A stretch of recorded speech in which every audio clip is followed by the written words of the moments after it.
That reminds me of when I used to drive around certain neighborhoods with my kids when they were younger, and they would point out a really big house, and they would go, man, they must be rich. To your point, I would always tell them, all that we really know is that they probably have a big mortgage payment, right? Yeah. They may be rich, but then there's also a difference between rich and wealthy, and we can obviously talk about that as well. But as we get into the practical steps of how to make 2023 your year of financial independence, we're not at all suggesting that by the end of 2023, you're going to have reached financial independence, right? Maybe you will. Depends on where you are, right? Yeah. But you have to be honest with yourself first. And that's our first step. Have you ever gone to I guess if you've ever been somewhere in public and they had a large blown up map, right? I think of the rest areas. Like you go to the rest area and there's a state of Arkansas map. If you're traveling in the state of Arkansas. Go to the mall. And it says go to the mall. If you are here, right? There's a dot that shows you you're here, and you can see what path you need to take, what level you need to be on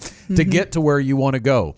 You need to be able to honestly assess where you are, and are you on the right level? Are you taking the right path, or does that you need to turn around and go the opposite way? Yes. There's a lot of things that you can begin with, but I think the basic thing that you've got to begin with is a budget.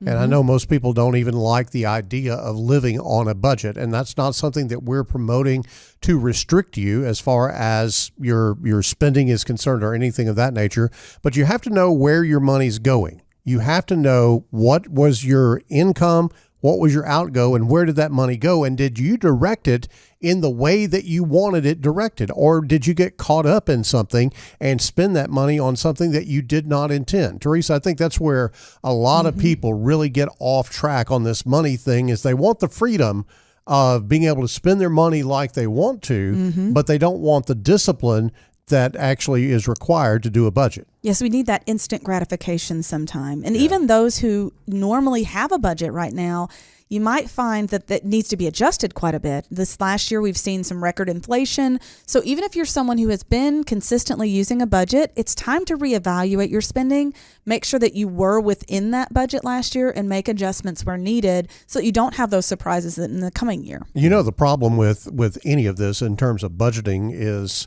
working off feelings as opposed to facts. And, you can feel like it's you've got the money to do something. Yeah, I feel like we've got the money to do that.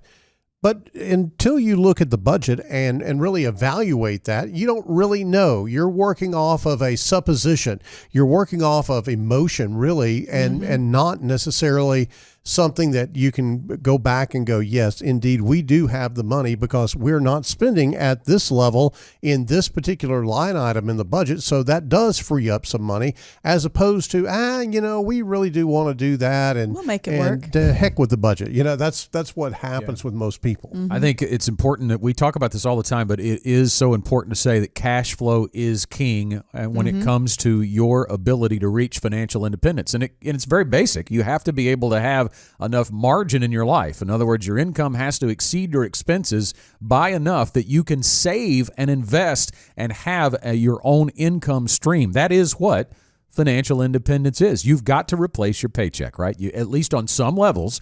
John talks about work retirement. Maybe it incorporates part-time work, but to be able to truly step away and have financial independence means you have to create your own income stream. And the only way you do that is to have investable dollars, and that comes from margin in your life. So that's the value. That's the first step of the process. Now, I think it is important to point out, too, that if you don't have a budget, you haven't lived on a budget, don't let yourself hear in our words that it's impossible to do or that it's too late to do, because we regularly meet with clients that are 6 months out from retirement and they've never done a budget, right? And they really have no idea how they're going to replace that paycheck because they have never taken the time to figure out how much they need.